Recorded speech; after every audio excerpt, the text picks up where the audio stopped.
Welcome to the Qualified Tutor podcast. I'm your host, Ludo Miller, and I'll be interviewing tutors and thought leaders from across the tutoring landscape to inspire, inform, and motivate you to become the best tutor you can be. The Qualified Tutor community is a safe and supportive space for tutors who love to learn and grow. We offer training, resources, ideas, and a chance to connect with like-minded tutors. If you'd like to continue the conversation, join our Qualified Tutor community at www.qualifiedtutorcommunity.org or find it in the show notes below. Welcome to the 18th episode of the Qualified Tutor podcast. We are very excited today for the conversation that we are going to be launching with our guests here. We are heading for the ever successful roundtable format that we've used several times on the Qualified Tutor podcast so far, which allows us to share ideas and build discussion. We're hoping to give our listeners a deeper understanding of how learners think and feel, and how the work of Lee Elliot Major that we have on our podcast today in social mobility can be reached via improved standards in education and tutor and teacher training. Lee is a number of things. He's a keynote speaker, a published author. We are avid fans of what works, by the way, Lee. And a columnist who's been spearheading the movement to address this country's low social mobility and unequal educational landscape. Lee has also formerly been chief executive of the Sutton Trust, with whom we are working closely to provide tutor training and support, and is the professor of social mobility at the University of Exeter, where, interestingly, actually, both of my brothers have studied and are studying. Importantly, this is the first position of its kind in the field of social mobility, making Lee a real pioneer and a leading voice in this area. We also welcome Adrian Conway and Julia Silva. Adrian is our course facilitator and director of NPQ Online and Neon Learning.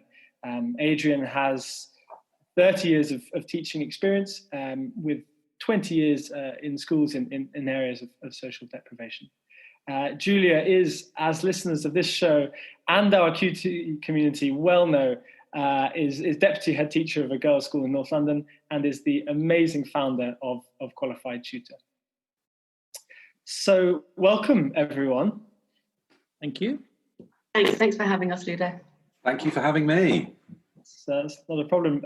Lee, we'd love to start with the question that we often kick our podcast off with, as we feel it really it gives an insight into our guests and their work and experience. So, Lee, what kind of student were you, and did you ever have a tutor?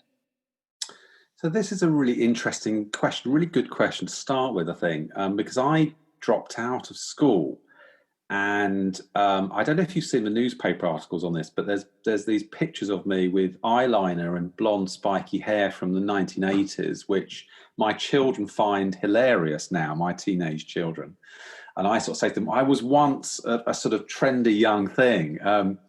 But my mum and dad split up when I was around 15, 16. I lived on my own in London. I won't tell you the whole sob story, which I do when I give talks. But partly I do tell that story because I was the first person in my family to go to university. And it was a turnaround for me because I did drop out of school for various reasons. And when I say drop out of school, I didn't do I failed to finish. So I'd done my O-level. I'm old enough to have done O-levels, and I'd started my A-levels. And effectively, in the second part of my sixth form, I just stopped going to school. So I retook a college. This is all in West London, where I'm from. I'm from Feltham, which I say is famous for the Young Offenders Institution there. And one day I plan to go back, actually. Not that I actually went to the Young Offenders Institution, but to go back to Feltham and do some sessions there. So this is a long story, but basically teachers helped me enormously. So I remember because the school had seen me as an Oxbridge potential applicant. I ended up going to Sheffield University and had an amazing time. But at this point, they were pushing me to do natural sciences at Cambridge. But in those days, you had to have, I think, Latin. There was some reason why. So I had an amazing tutor who tutored me in Latin because the school didn't provide it at the time. And I look back on it now, and I have big regrets because he was amazing with me. And I think we might come on to this, both in terms of providing emotional support. Having someone who believes in you, actually, who's an expert in their field, is, for me, was an amazing thing to happen at a time where I didn't have much support in my life.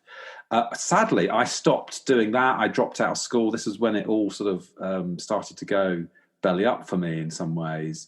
But, you know, teachers were very supportive of me. And I sort of remember that fondly. And now when I have these big debates about how far teaching should be about social welfare as well as core teaching, I think schools during the COVID crisis have been under huge pressures to become effectively centres of social sort of welfare.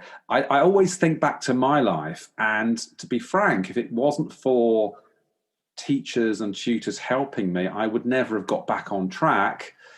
But now I have concerns about how much we expect from teachers, actually, because I think there's only so much they can do. So sorry, that's a very long answer, but yes, I did have some tutoring. Good. Well, that's very positive. Good to know that had a positive experience, and we are well aware here of Qualified Tutor of the link and the relationship between tutor and teacher, and how that supports the students' overall well-being. Is that right, Julia? That's right.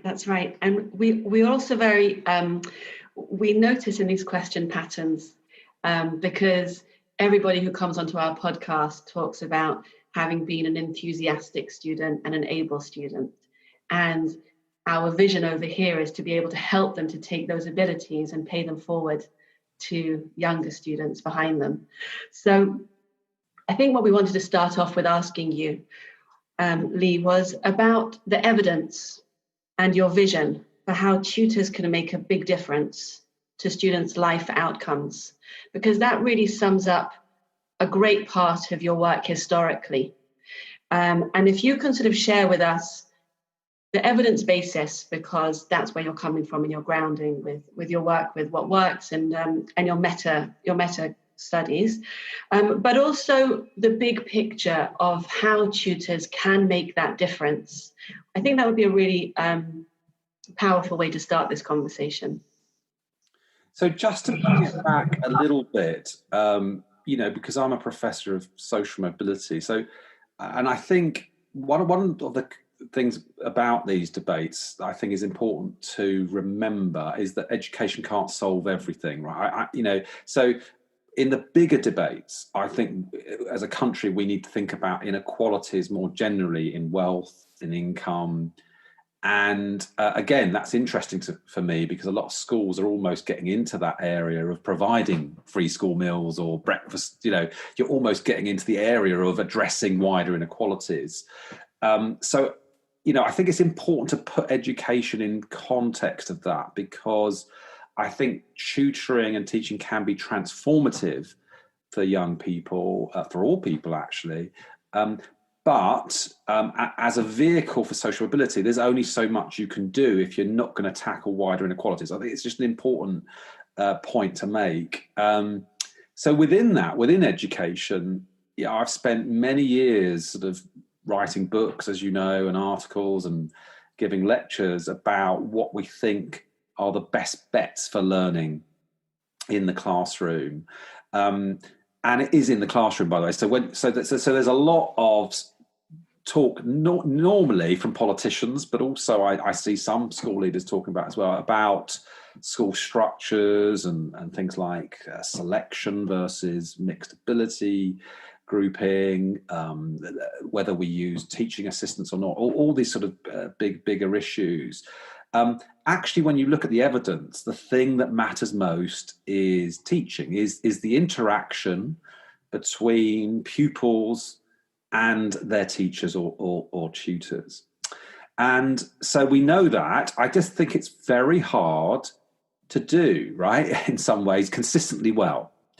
And that's, for me, one of the biggest questions of education always comes back down to that. And I think we get distracted by lots of new ministerial statements, new initiatives, when really the key issue for me is teacher-pupil interaction and how we promote learning. So within that, I think, what we know is that, of course, tutoring done well can have huge impacts on learning. So on average, the famous toolkit we produced for the EF and Sutton Trust and the book What Works, available in all good bookshops, we found on average it was about 5 months extra development for a child over a year. There's all sorts of assumptions in that translation of effect sizes into months development, but roughly it's around that. That within that figure, there is a huge variation. Of course, it has to be done very well, and what do we mean? We might get into that a bit more in this podcast, but a few things I would just say, that for me there is it's not just about a transactional thing where you're just revising, for an exam. It's not just. I don't like the term cognitive versus non-cognitive. There's a lot of debate within education about this. For me, the emotional, or if you can call it that, side is as important in a way as the cognitive side, if we're going to use that term. So when you look at a lot of the evidence around learners, a lot of it is around confidence, self-esteem. So a good tutor or teacher is thinking about that, as well as, how well are they doing in their maths and how much are they becoming an independent learner. So one-to-one particularly, but small group as well. And when I give talks to teachers, I always say, think about small group teaching as well, because that can be as effective, and often it's more fun actually, because you've got feedback happening between the pupils. So we've known about this for a long time. The thing that there's always been a challenge is, how do you enable this to happen? Because it can be quite costly, because you're having one adult with that pupil. Last thing, and I'll hand over back to you. I think the other thing that what was interesting is the bigger impacts are with teachers or former teachers on average. But we now know there are programs that have used teaching assistants, and we've had very good results. And more recently, there are charities that are using models that use undergraduates or graduates. And I think in a very focused way, they can be effective as well. Fantastic. Thank you, Lee. Can you go deeper into what's the difference between those most effective tutoring models? Because everywhere that you talk about the power of one-to-one tuition, you use this caveat of expert tutors, of expertise in tutoring. And we know now that the government is going to be contributing funding towards helping schools to make use of the power of one-to-one tutoring. But we know that not all... The way that we say it is that there's more to tutoring than meets the eye. And that if we can really unpack what works in tutoring, teachers need all sorts of crowd control methodologies that tutors don't need to learn. But there are specific elements of pedagogy that we really, really need to be very directed with to equip our tutors to make the biggest difference for students. So in all of your work in the teacher toolkit, which we make use of in our courses, we really focus on feedback, on self-regulation and metacognition. And what we try to do is give tutors a sense that there's grounding and there's evidence and there's a science as well as an art to tutoring effectively. So if you could sort of give us some of the specifics, some of the how, because you use this lovely phrase, the Bananarama phrase, don't you? It ain't what you do, it's the way that you do it. So we really come from, in our training, we really start with culture, and we use Simon Sinek's Golden Circle to talk about the why of a tutor initially. But then we make sure that we move on quite quickly to the how and the what, because we need to make sure that our tutors when they're sitting face to face with a new student, know what to do. Yeah, I mean, it's great to hear all that because I think there is this notion of tutoring being quite a simple, almost, as I said, transactional thing that's associated with private tutoring as well. It's associated with immobility, social immobility in some ways, right? It's as one of I think the What Works book that we produced does go into some of these areas where we looked into what makes great teaching. There's another report I was involved in, and some of the things we found there relate to this. So we found that, and it might not surprise practitioners that it was really pedagogy. It was content knowledge. There is a certain amount of pedagogical content knowledge you need, and what I mean by that is not just being a PhD in something in a subject. It's knowing, for example, the misconceptions that come up time and time again among pupils in particular areas. I've got very interested in that because it can be quite predictive of good progress, is if you have teachers who are really knowledgeable about misconceptions.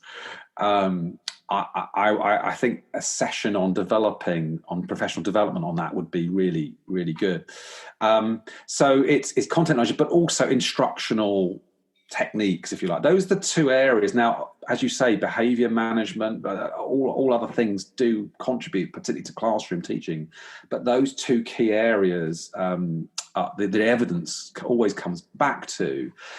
The other thing I would stress with this, and I become obsessive with this, is sort of feedback for learning, and how do you enable the learner to become an independent learner. So one of the things I worry about with tutoring is a dependency culture that's created. So if you have tutoring that is not sophisticated, it can lead to the children or the young people, whoever you're tutoring, becoming dependent on thinking that every time they need to learn something, they need someone to help them with it. A good teacher or tutor is finding ways to get feedback from their learner to urge them to become more of an independent learner. So knowing where your pupil is in their learning journey and giving appropriate feedback, whether that is content based, whether it's right or wrong, or whether it's about enabling them to think about the strategies for how they approach a problem, or is it about them as a learner, whether they are being, metacognition and self-regulation. And that is a really skillful thing, right? All the teachers and tutors I speak with say, yes, we do feedback. And then when you observe the classroom or the tutoring, you find that we're all, and all of us are prone to this. It's much more difficult than it sounds. And I would actually say more feedback, less teaching in some ways, in the sense that, I think sometimes and I count myself in this as a profession, you spend too much on the initial articulation of what you're trying to explain and too little on getting that feedback loop created.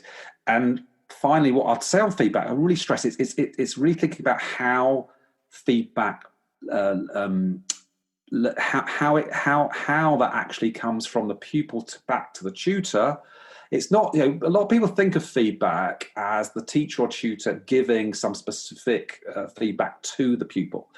It's really, for me, a two-way process. It's really about how the feedback lands, both in terms of the pupil giving you information of where they are on their learning journey, and then you adapting your tutoring or teaching in light of that evidence. It sounds so simple, but it's so easy to get wrong. I think quite often what you see in schools is or in tutoring indeed, is that the feedback is a process. So it's as you say, it appears to be a one-way street. Where the feedback's being given to the student. But the important part really is what you're saying is actually what happens next. It's what happens with that feedback and how that interaction then takes it forward. I think one-to-one for me is a way of making teaching as efficient as it possibly can be. I think Bloom once said this, actually, that, if, a lot of my work in the meta studies that you mentioned, and I have to mention my colleague, Steve Higgins, who's amazing, by the way, my co-author, Durham University professor. You should talk to him at some point if you can get him. But one of the things he's brought to this is the very rigorous comparative analysis of what types of approaches have most impact or effect size. And some of the stuff that Bloom did, he argued in one of his books, that one-to-one tutoring gives you the highest rate of learning that you can aim for. It's very difficult to get there as a classroom teacher because you've just got so much other things going on. Some teachers can do it. I mean, some of them are, you watch them and they are absolutely amazing at this. And I think we don't respect the art and science of teaching as much as we should do as a society, actually. That really frustrates me. The more research I've done on this, the more you realize how amazing it is. I think it's one of the most amazing things we do as human beings.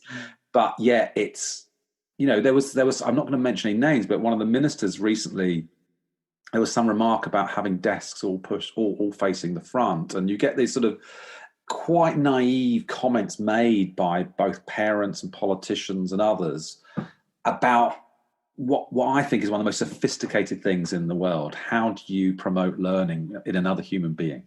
Anyway. It's fascinating because we've all been in school, and so ministers all have opinions about what their experience was, don't they? And that's what they're reflecting back on. But one of the things that we've noticed with school lockdown is that parents don't relate to their children as learners. And we've certainly seen lots of parents in our school emailing and saying, oh, now I see what you mean, because they actually haven't had that view of their children.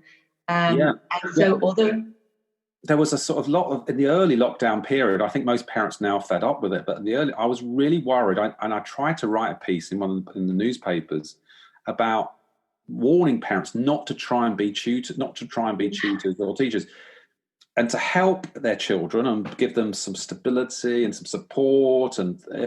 But there was a lot of articles about how to be a tutor in your own home. And I think a lot of parents have realized just how difficult it is, actually. Yes. And the damage that you can do if you're tutoring with stress and pressure. We talk a lot. You tend to go to, I've seen this a lot, to task completion. It's why homework is very variable. And indeed, for primary schools, we think on average it has very little impact whatsoever. Partly that's because a lot of parents cheat. That they basically do the homework for their children, because it's a weird thing that their children are almost representing them at the school, so they want to look good. There's all sorts of interesting psychological dynamics in the home. Tutors do it as well sometimes. Those lazy tutors, Lee, who just sit there with a past paper or the homework of the students. So let's not lump this all on parents. Yeah, no, that's very true. I think, by the way, that's another area which is very interesting for me, is whether teaching or tutoring is about exam preparation or what I call deeper learning. And I think a lot of the market in tutoring, and I've seen very good tutors get involved in this, is really about exam test preparation. But anyway, that's another, I think, dynamic in this area. Ludo's really passionate about this. We love the role of a mentor within the role of a tutor. Yeah. I think there's a whole another discussion there to be had about how the education system is set up and how we direct students towards passing exams, and you talk about this a lot in your works and the talks that you've given about focusing on the exam just cuts off the wider education of the student. I think there's going to be a really interesting dynamic over the next year. There's a consultation out now. I don't know if you saw from Ofqual, and the assumption at the moment is that there will be full exams, A-levels and most GCSEs next year for a group of learners who have had devastating learning losses. And so I really worry about that cohort coming through. It's about 1 million children who, at the moment, it appears, are going to be expected to do full exams. I think that for me means next year a lot of it will be test prep, and it's going to scar maybe a generation of children. So that's worries me, especially at an age where mental health is a crucial issue in secondary schools. Absolutely, I really worry about that national policy. I'm going to say something about it soon, but I just think we need to be a bit careful with that group of children. That's right. Yeah. I attended a Teach First webinar a couple of weeks ago, and the heads there was talking about being cautious of a deficit language. So if we're talking to the students about you missed out and you lost out, then they will always feel like they're playing catch up with a cohort ahead and behind them. And if we rather talk about getting back into learning, then how much more focused on the long process of learning. So I'm actually going to pull out another quote from this lovely book, which I've been reading. And it says exactly that. It talks about lifelong learning in a globalized knowledge economy will make the worlds of work and education indistinguishable. So that's an amazing vision where learning just overspills right out of school. But at the same time, school work can sort of overspill into school, and you can have a much more real skills approach to teaching and learning, because academics are wonderful, but it doesn't stop there. And if you think about how fast the adults have had to learn different ways of working during lockdown, you could completely reframe it for this cohort and say, you've been surrounded by adults who have modeled learning for you. And so many things have been accelerated. So rather than talking about what they've lost, we could totally reframe it and talk about what they've gained. Yeah, no, I do. I mean, a lot of the rhetoric has been around catch up, hasn't it? And yeah, no, and I have played to that as well, to be honest with you, just because I wanted to influence policy. So you think, okay, if the government want to catch up, I'm going to give them some ideas around that. But I do take that point. I think you've got to be really careful with your language. Again, that part of being a good teacher and tutor is thinking about language, isn't it? Very, very, very carefully. But yeah, no, I think post-COVID, there's some really interesting debates to be had. When we did that book, Social Mobility and Its Enemies, one of the weaknesses that we perceived in the international comparisons was the link between work and education. And I think, there's going to be a lot of young people in the workplace needing training, new learning. So and we're not very good as a nation, actually, in providing support for learners who don't go through the academic route. So there's lots of, and by the way, I get lots of undergraduates who are at very prestigious universities, including the University of Exeter, who have told me that their peers are getting tutored now. So even at undergraduate level, there are students getting tutors.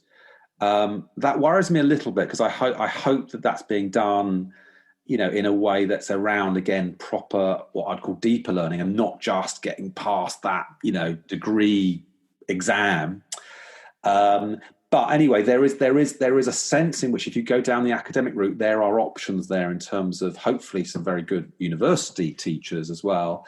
But if you go down the sort of more workplace route, which, let's face it, is nearly over half the population, there's not that culture of learning that you see in other countries. For example, in Germany, there's a very much a long-term sense in the workplace of how do we develop our employees. So one of the proposals I have for the government, and they have said they want to be radical on these things, is a sort of lifelong learning levy, where maybe a bit of money for some people who don't go through the academic route for their training, learning, and you would be able to use that at a later age. It's not necessarily just under 25 or whatever. I think some people actually, in fact, we're all like this, aren't we? Really, we're all lifelong learners in theory, aren't we? So I'm very interested in that. Last thing I'd say on this, sorry, I know I'm talking too much, is the country suffers a real basic skills deficit as well. And I use that word. And compared to other countries, we have far more young people who leave school without basic literacy or numeracy. And you see that in the adult population as well. So I worry about that. That's a different maybe challenge, but that's an issue for the country. Bloom's 2 Sigma shows Bloom's 2 Sigma problem compares conventional learning with mastery learning and tutoring. And it shows that tutoring creates mastery because the tutor doesn't move on until the students understood the material. And the problem with conventional learning is that it leaves gaps because the teacher always has to move on because she's keeping track of a curriculum that is a top-down thing. It's not really following where the children are up to. So it's quite interesting to think about functional skills and how much more effective it would be to teach functional skills on a one-to-one or small class basis, even if history and geography and science and arts and drama and PE would be taught in a bigger cohort. If you could have a track where the functional skills are delivered in one-to-one or small groups, you'd have mastery consistently. Yes, I mean, I agree with that. I mean, yeah, one of the things that I think, again, post-COVID for schools in general, they're going to have to think about is not only the balance between, you know, face-to-face versus online learning. And for me, it always comes back to learning. You know, what are the aims that we're, you know, so how can we utilize the technology or online aspects of this? Sometimes I think teachers get excited by the technology and then you sort of start thinking, well, what's the actual learning question here? I think the other thing for me is how schools manage the boom in tutoring, and we might come on to this National Tutoring Programme that the government has announced.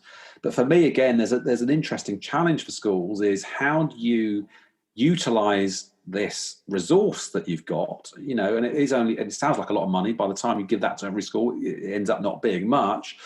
But, you know, how can you utilise one-to-one and small group tutoring alongside face-to-face classroom teaching? You know, for me, always come back to what the learning intentions are, and then think, you know, you can think about it. But sometimes we get it the other way around.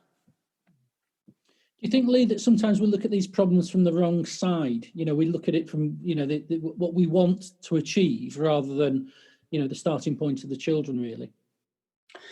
Yeah, I'm particularly obsessed, as you know, with disadvantaged pupils as well.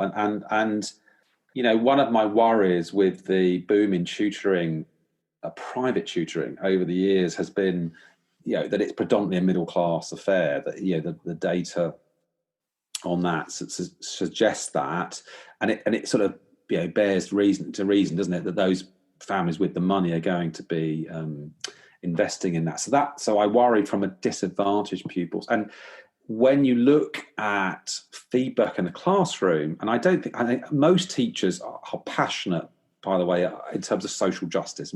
Most of them, because they're not being paid lots of money to they should be paid more, by the way. But you know what you know, I think if you look at feedback in the classroom, too often you find there's a famous book by Graham Nuttall, which if you haven't read the Hidden Lives of Learners, I don't know if you guys have heard of that. Nuttall was amazing. I think he inspired all the John Hattie stuff, really. You know, but he did this amazing research where he looked at children in classrooms and actually videotaped them, recorded them, and painstakingly sort of reported on what children were actually doing. And what we found, or what Graham Nuttall found, he's passed away now, but it is that I think it was something like 80% of the time children are pretending to listen. I always do this when I do sessions with teachers. I always say, you've got to guess the proportion of time spent pretending to listen. 80% seems a really big number, right? But that's from a study in New Zealand from quite a time ago. But I do think too often it's the disadvantaged learners at the back of the class who are very adept, and by the way, who are very talented in many ways, you know, and they've just sort of decided that this isn't for them, and they're nodding their heads. And too often, if you don't have backup with one-to-one tutoring, you're going to lose those children in the learning. And once they fall behind, you'll all know this, it's very hard then, particularly if they don't get the foundational sort of basics in subjects. It makes me think about that amazing book, Unequal Childhoods, Annette Lareau, and how she follows families in America, a fly on the wall study. and she watches to see different parenting styles, and she finds that there's really only two parenting styles. There's the Lees and Tillett parenting style, and what she calls the concerted cultivation parenting style. And in that concerted cultivation, she gives one example where the child is taught to advocate for himself to the GP.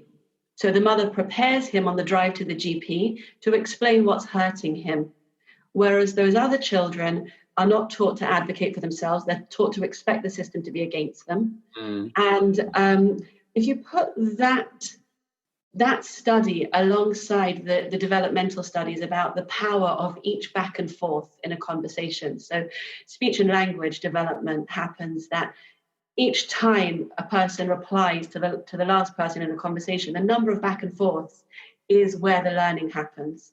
And so if you put together those models where, especially during lockdown, if children have been in front of the TV for 8 hours a day, if they haven't been conversing, then their oracy skills are going to be depleted. And there's going to be a massive discrepancy between the children who have had that input during lockdown and they've been gardening and baking, and the children whose parents weren't able to give them that input for a variety of reasons. And therefore, that disparity is going to grow. And if you bring it right back to tutoring, well, a tutor is speaking to you directly and will wait for you to reply. So there's nowhere to hide. And if you think about Teach Like a Champion, where he talks about how one of the things that you must do with children is not let them off the hook. So if you ask them a question, you help them to get the answer, because otherwise they're left completely disenfranchised. They didn't succeed. So I think that's fascinating. No, it is fascinating. I mean, the things I'm doing, I proposed a research project that hopefully will get the foundation to support, the American foundation, which is looking into private tutoring. And one of the questions, there's many questions we want to look at, but one of them is the motivations of parents in this, to understand that a bit more clearly. And in the social mobility literature, we talk a lot about, it's not tiger parents in Britain. We call them panther-like in Britain because they invest a lot in their children, but they don't want anyone else to know about it. It's sort of my child happens to be a natural scientist, actually behind the scenes, they're doing all this extra tutoring. But I find that notion of the different parenting approaches interesting, because I think, one of my hypotheses in the social mobility debate is that you're getting extremes now. You're getting some parents who I think are unhealthily promoting their children, and their children become a sort of a proxy for success again, and they end up sort of going to very prestigious universities and doing very stressful jobs because their mum and dad wanted them to be successful in that way, and it's almost gone too far the other way. So you have to be careful, I think, in you want parents to support you and encourage you to advocate for yourself, but you don't want to go too far. So it's getting the balance right. You almost need to recalibrate what success means, don't we, really? You do. Because it's different for every person. It is, and I think this is a debate for another time, perhaps. But I think in this country, we bought into the very individualistic success, but particularly influenced by the American culture. I don't think, and it's been interesting during COVID actually, because people have started saying, yes, nurses and teachers we really value. Let's see what happens if that continues after we get out of this. But yeah, I think we've all got trapped into, I'd love to talk to you more about this. We could talk all day about it, but a very materialistic, individualistic notion of success. And I worry about that actually, because I think it's not good for social mobility. I've got to pick up on that word proxy. Sorry, Ludo. I know this is the best conversation that we've had on this pod. I'm bubbling over with excitement. But you mentioned the word proxy, Lee, and I think that one of the things that we've seen here that's been so remarkable is this thing that John Hattie showed us, that learning is invisible, and teachers and tutors learn to see learning, don't they? They learn to find ways to see that the children are making progress and to read the learner's mind, really. And parents don't have that skill, or they struggle to have that skill. And so they use proxies like exams and outcomes and universities, because they can't see the learning itself. And if you think about your evidence about self-regulation and metacognition, well, that's when we learn to feel our own learning. And all of these things that we're creating around it are distracting us from that real understanding of the lifelong learning journey. And so we're giving ourselves all these shorthands, but they're actually robbing us of the learning itself. Yes, I think it's a balancing act, isn't it? I think you need some accountability for schools. I think we've gone far too far now. I think Ofsted needs reforming. I think the school accountability measures need reforming. It's just become too dominant. But I'm not saying you get rid of all that. I just think it's become too one-sided for me. Mm.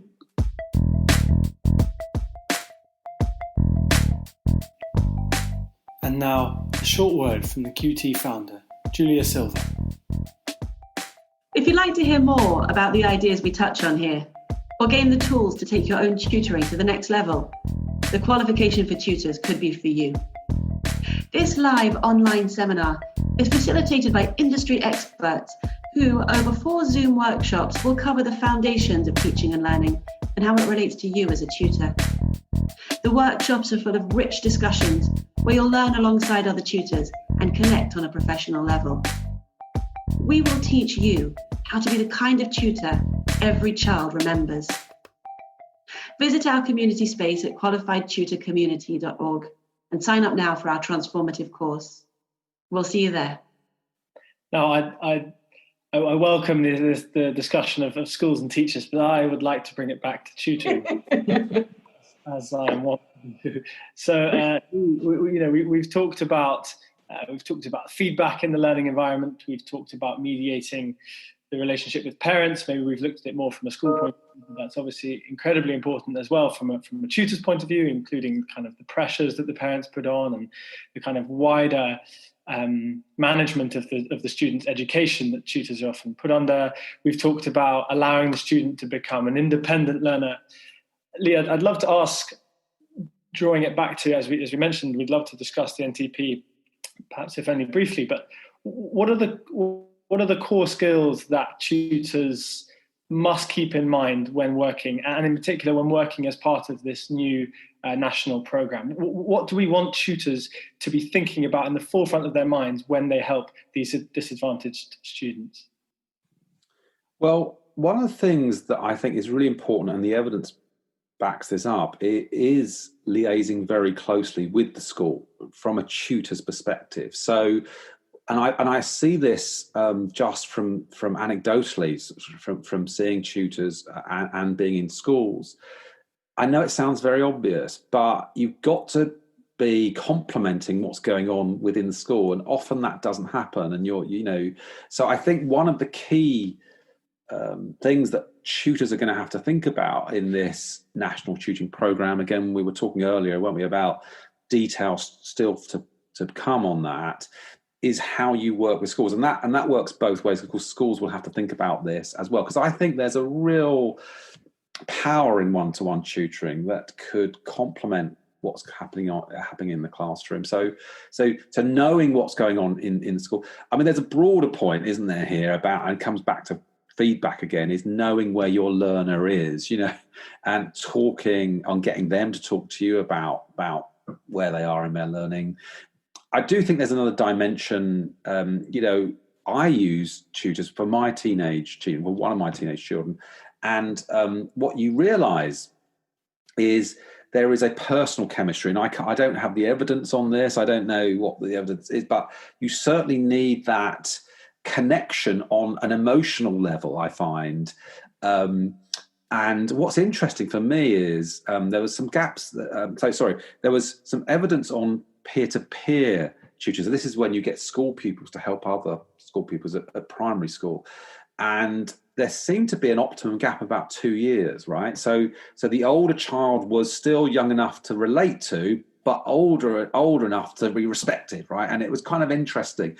What I don't know is what the evidence is later up the age ranges for that. But what I find interesting is that some of the tutors are older enough but they're not as old as me, right? They're not completely ancient, right? So that they're just seen as sort of dinosaurs. And I think there's something really interesting about that, about having someone who can connect on some emotional level, but also, of course, on a deeper learning level. I hope that makes sense. Yeah, no, I think what you've just been talking about is something that we've been pursuing, ever since the start of this, is facilitating that peer-to-peer support. And several of the students that I tutor, they are involved themselves in tutoring programs within their schools, and I've been involved as part of some of the agencies I work for in mentoring training, and it is really so powerful. And we use that word a lot in education, but watching older students pass on their knowledge that they have acquired from teachers and tutors onto younger students is amazing to see. And in fact, we had on the podcast recently a wonderful friend, Jessie Pizzolidis, who's recently set up a mentoring program within her school, where she has gathered her friends and those of her age group to mentor students lower down in the school. And we think that is a really important initiative to support, and we want that to be seen as an example of kind of how that peer-to-peer work can succeed. So that's sort of you've used up one of my questions, Leah. That was going to be my next question, but you've somehow read my mind and seen that was coming. So thank you for answering both. Have we seen that's something that really works? Do you think, Adrian? Is that something that you've supported before, kind of in your experience? Yeah, it does happen, but it's not. Very formal, really, in the arrangement. It happens in some schools and not in others, and it's one of those things that you utilise the students within your own school. It's incredibly powerful, but it doesn't happen enough. And that's partly the fault of the system, and partly due to the sort of work pressures on staff and students. The pressures on students as well. Yeah. Yeah, I think the big thing I would say with all these issues is variation. In schools or among tutors is how you enable those. And I love the idea of some sort of cascade model where, you have good tutoring and then you create good. I mean, I'd love that. That seems to me something that has effect at scale potentially, which is very exciting. As someone been involved in a lot of these national debates, you're always struggling with consistency at scale, right? And that's why when I proposed the National Tutoring Service, as others have, I was arguing for some sort of national infrastructure around that to ensure that there is consistency and that we get high quality tutors across the country. We're still waiting for details on that, but I do think it needs oversight, that National Tutoring Programme. Yeah, exactly. And yeah, as you mentioned, we were discussing this before. We're awaiting more news with bated breath. We're so excited about this program. We're so grateful for you, Lee, for proposing this initially and for continuing to have a role. And we are preparing ourselves to support agencies and organisations as we can as part of this tutor training element that we provide in kind of bringing together a lot of what we've discussed here about promoting independent learners in the students, because beyond this program, there's obviously going to be an end point to this program. We don't want to see that progress lost. We want to see those disadvantaged students come out of this program with much, much more. I mean, the goal is obviously that they come out ahead of where they would be, but we know that there's a lot of this language being used to talk about catching up, which, as we've discussed, can detract from the overall goal. But really, what's been so pleasing for me anyways, is that so much of this what we've discussed here, this knowledge and this experience really does form the basis of our courses and of our teacher training. So it's been very validating to hear that is really the opinions and the leading thoughts at the moment of those industry experts like yourself, Lee. There's really so much more we could discuss, and I'm not just saying that. There is so much more about actual. I've spoken far too much. I'm going to shut up, but it's gone very quickly, hasn't it, this hour? We'd love to have another go. Adrian, we were talking about having another conversation with Lee where we bring in some of our tutors from all different backgrounds. We thought that might be a really sort of enriching conversation if you'd be willing to do that with us. Yes, I'm very interested in the other area. I'm sort of interested in tutoring is how you connect to disadvantaged young people. I mean, so there's been lots of debates within schools about this, and lots of models of understanding poverty and all, which can be a bit patronising actually. And you've got a deficit sort of type model. You have to be really careful with them. But I'll be interested in views on that actually. Are you as the experts? How do you ensure that you can do tutoring for children that do need it the most, but might not be have the backgrounds that they're used to that kind of engagement? I'd be very interested in views on that. Yeah, well, I that's certainly something that we can start discussing if we haven't already with our network of tutors and those others that we've met along the way, and that Julia and Adrian have known from their experience. I think something that is perhaps a very inspiring part of this conversation is that these things are really coming into the national consciousness now, and that's a really positive step, and hopefully that momentum won't ebb away. I'm mindful that we're coming up to around 50 minutes now, which if this was a school lesson, we'd be expecting students to start dipping in concentration. So let's expect the same of our wonderful listeners. So Lee, thank you so much for making the time to speak to us. There's really been so much in there. Julia and Adrian, wonderful contributions again. Thank you so much. And we all look forward to more progress in the National Tutoring Programme. So thank you all. Thank you very much. Thank you. Thanks, Lee. Thanks, Ludo. Okay, see you all next time. Thank you. Bye.